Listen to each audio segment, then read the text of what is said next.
Hello everyone. இன்னைக்கு நம்ம பார்க்க போகிறது 12th ஸ்டாண்டர்டோட ஃபர்ஸ்ட் சாப்டரோட 5th டாபிக் தான் பார்க்க போகிறோம். என்ன டாபிக் அப்படின்னா difference between double entry system and single entry system. So இது கொஞ்சம் டிஃபிகல்ட் ஈஸி. இது நம்ம அண்டர்ஸ்டாண்ட் பண்ணி படித்தா it will be very easy. உங்களுக்கு ரொம்ப இன்ட்ராக்டிவாக இருக்கும் இந்த டாபிக். ஸோ இதில் நம்ம என்ன பார்க்க போகிறோம் அப்படின்னா first recording of transactions. Single என்ட்ரியில் எப்படி ரெக்கார்ட் பண்ணுவாங்க, டபுள் என்ட்ரியில் எப்படி ரெக்கார்ட் பண்ணுவாங்க அப்படின்றது தான் பார்க்க போகிறோம். டபுள் என்ட்ரியில் என்ன பண்ணுவாங்க, debit and credit aspects of all the transaction are recorded. இன்கம்ஸும் இருக்கணும், எக்ஸ்பென்சஸும் இருக்கணும். அதுதான் டபுள் என்ட்ரி சிஸ்டம். இன்கம்ப்ளீட் ரெக்கார்ட்ஸில் எப்படி இருக்கும் அப்படின்னு பார்த்தீங்கன்னா debit and credit aspects of all transaction are not recorded completely. For some transaction, both aspects are entered. Some transaction are partially recorded and some transaction are omitted to be entered. Incomplete recordsல எப்படி இருக்கும் அப்படின்னு பார்த்தீங்கன்னா debit and credit transaction ப்ராப்பராக maintain ஆகியிருக்கவே இருக்காது. சில டிரான்சாக்ஷனில் ரெண்டுமே ஆயிருக்காது, சில transaction பார்ஷியலாக ஆயிருக்கும். ஒன்று டெபிட் ஆயிருக்கும், கிரெடிட் ஆயிருக்காது, இல்லை கிரெடிட் ஆயிருக்கும், டெபிட் ஆயிருக்காது. சில டிரான்சாக்ஷனில் உள்ளே வந்த மாதிரியும் இருக்காது, போன மாதிரியும் இருக்காது. ஸோ அந்த டிரான்சாக்ஷன் ஃபுல்லாகவே டெலீட் ஆன மாதிரி இருக்கும். ஸோ இப்படிலாம் இருந்தால் it is said to be as incomplete records.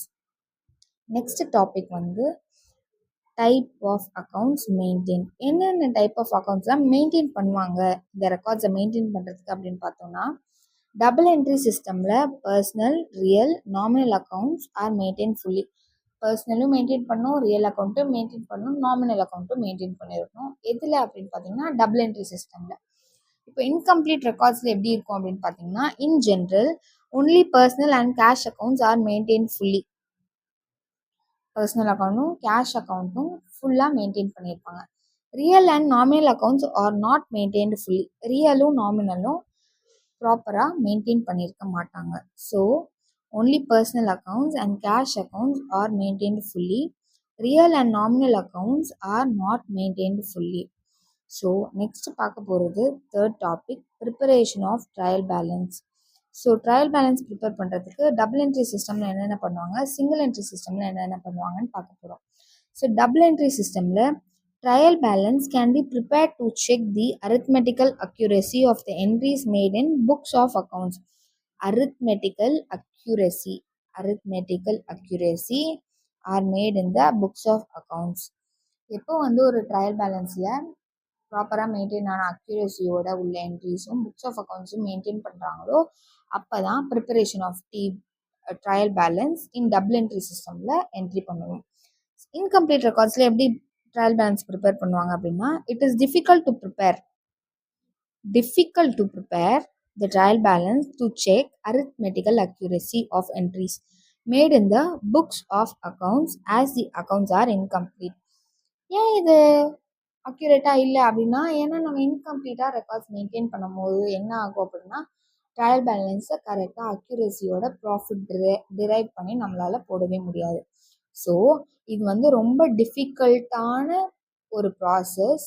ஏன் அப்படின்னா அக்யூரேசி இருக்காது, டீட்டெயில்ஸும் கரெக்டாக இருக்காது. ஸோ நம்ம இதை ப்ரிப்பேர் பண்ணுறதுக்கு ரொம்ப டிஃபிகல்ட்டாக இருக்கும். ப்ளஸ் எரர்ஸ் அண்ட் ஃப்ராட்ஸை நம்மளால் இதனால் கண்டுபிடிக்கவே முடியாது. ஸோ இந்த புக்ஸ் ஆஃப் அக்கௌண்ட்ஸை இன்கம்ப்ளீட்டாக இருக்கும் போது நம்ம it will be very difficult to prepare trial balance and arithmetical அக்யூரஸியும் இருக்கவே இருக்காது.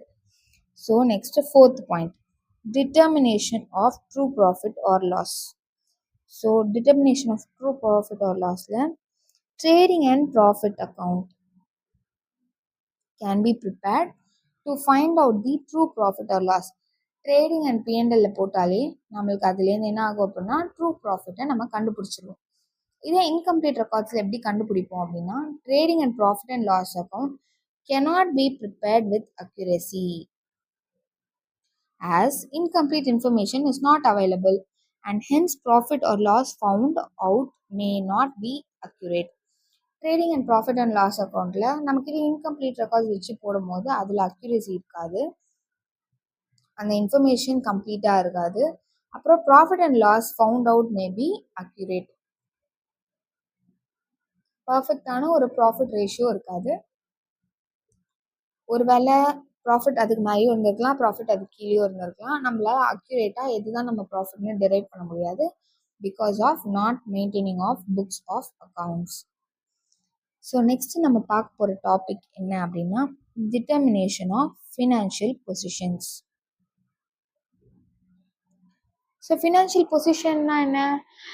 எப்போ ஒருத்தரோட டேர்ன் ஓவரும் ஒருத்தரோட ப்ராஃபிட்டும் நம்ம டிரைவ் பண்ணுறோமோ, ஒரு ஃபினான்ஷியல் ஸ்டேபிளில் எப்படி எக்ஸ்பென்ஸ் அதிகமாக பண்ணுறோமா, இல்லை இன்கம் அதிகமாக வருதா, ஆர்எல்ஸ் நம்ம தேவையில்லாமல் நிறையா டேக்ஸ் பே பண்ணுறோமா, அந்த மாதிரியெல்லாம் நம்ம ப்ரிப்பேர் பண்ணி பார்க்குறது தான் ஃபினான்ஷியல் பொசிஷன். ஸோ இந்த ஃபினான்ஷியல் பொசிஷனில் இப்போ டபுள் என்ட்ரி சிஸ்டமில் எப்படி டிரைவ் பண்ணுவோம்,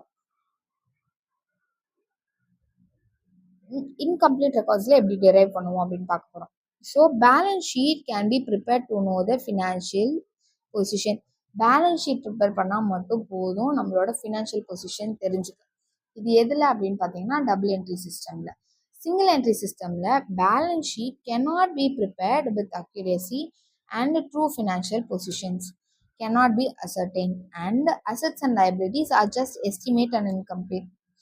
ஸோ இன்கம்ப்ளீட் ரெக்கார்ட்ஸில் என்ன ஆகும் அப்படின்னா பேலன்ஸ் ஷீட் பர்ஃபெக்டாக மெயின்டைன் பண்ணியிருக்க முடியாது, ஃபினான்ஷியல் பொசிஷனும் ட்ரூவாக இருக்காது, ப்ராஃபிட் ரேஷியோவும் ட்ரூவாக இருக்காது, அசட்ஸ் அண்ட் லைபிலிட்டிஸும் எஸ்டிமேட்டாக இருக்குமே தவிர, எஸ்டிமேட் அண்ட் இன்கம்ப்ளீட்டாக இருக்குமே தவிர அக்யூரஸியாக இருக்காது because of non maintain books of accounts maintain பண்ணாததுனால இது எல்லாமே லேக் ஆகி நம்மளால ஒன்றுமே பர்ஃபெக்டாக கொடுக்க முடியாது அந்த பிஸ்னஸ்க்கு. ஸோ இதை வச்சு நம்ம ஃபினான்ஷியல் பொசிஷனை டிரைவ் பண்ண முடியாது. ஸோ நெக்ஸ்ட் பாயிண்ட் என்ன அப்படின்னா சூட்டபிலிட்டி. சூட்டபிலிட்டி இஸ் வாட், உங்களோட பிஸ்னஸ் ஆர்கனைசேஷனுக்கு ஏற்ற மாதிரி நீங்கள் என்னென்ன பண்ணுறீங்களோ அதை அடாப்ட் பண்ணிக்கிறது, அதை உங்களுக்கு ஏற்ற மாதிரி சேஞ்ச் பண்ணிக்கிறது தான் சூட்டபிலிட்டி. ஸோ இதில் டபுள் என்ட்ரி சிஸ்டம் என்ன பண்ணுவாங்க அப்படின்னா it is suitable for all types of organisation. எல்லா ஆர்கனைசேஷனும் நீங்கள் புக்ஸ் ஆஃப் அக்கௌண்ட்ஸ் மெயின்டைன் பண்ணணும் அப்படின்னா எல்லா ஆர்கனைசேஷனுக்குமே இது ஈஸியாக இருக்கும். ஒரு ஆர்கனைசேஷனில் ஒரு மாதிரி மெயின்டைன் பண்ணுவாங்க, ஆனால் புக்ஸ் ஆஃப் அக்கௌண்ட்ஸ் கண்டிப்பாக மெயின்டைன் பண்ணியே ஆகணும்.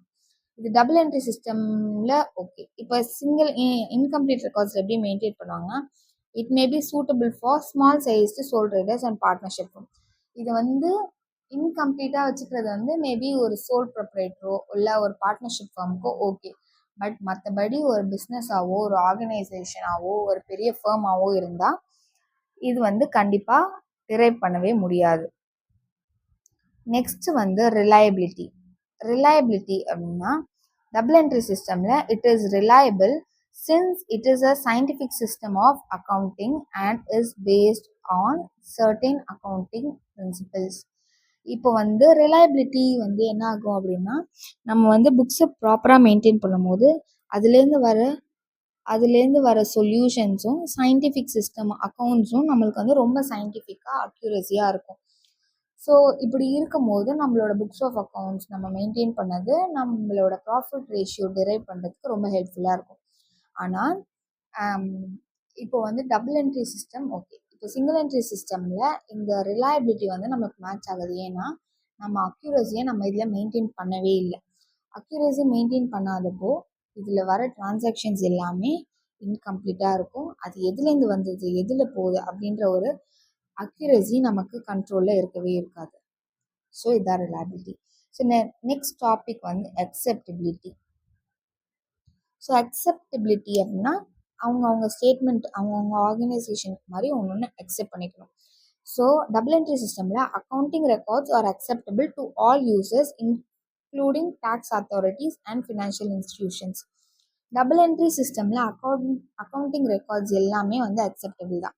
பிகாஸ் நம்ம புக்ஸ் ஆஃப் அக்கௌண்ட்ஸ் மெயின்டைன் பண்ணுறதே நம்மளோட பர்ஃபெக்டான அக்யூரேசியான ஃபினான்ஷியல் ஸ்டேட்மெண்ட் ப்ரிப்பேர் பண்ண, ட்ரையல் பேலன்ஸ் ப்ரிப்பேர் பண்ண ஒரு பெரிய பெரிய ஆர்கனைசேஷனாகவும் இருந்தாலும் அவங்க புக்ஸ் ஆஃப் அக்கௌண்ட்ஸ் மெயின்டைன் பண்ணலாம். ஒரு சின்ன ஒரு சோல் ப்ரொப்ரேட்டராக இருந்தாலும் பார்ட்னர்ஷிப்பாக இருந்தால் கூட அவங்க புக்ஸ் ஆஃப் அக்கௌண்ட்ஸ் மெயின்டைன் பண்ணலாம். ஸோ இது அக்கௌண்டிங் ரெக்கார்ட்ஸ் எப்போவுமே டேக்ஸ் அத்தாரிட்டிஸ்க்கும் ஃபினான்ஷியல் இன்ஸ்டிடியூஷனுக்கும் இந்த ரெக்கார்ட்ஸை ரிவ்யூ பண்ணுறதுக்கு அவங்களுக்கு ரொம்ப ஹெல்ப்ஃபுல்லாக இருக்கும். பட் இது டபுள் என்ட்ரி சிஸ்டம்க்கு ஓகே. பட் சிங்கிள் என்ட்ரி சிஸ்டம்க்கு அக்செப்டபிளா அப்படின்னா கண்டிப்பாக கிடையாது.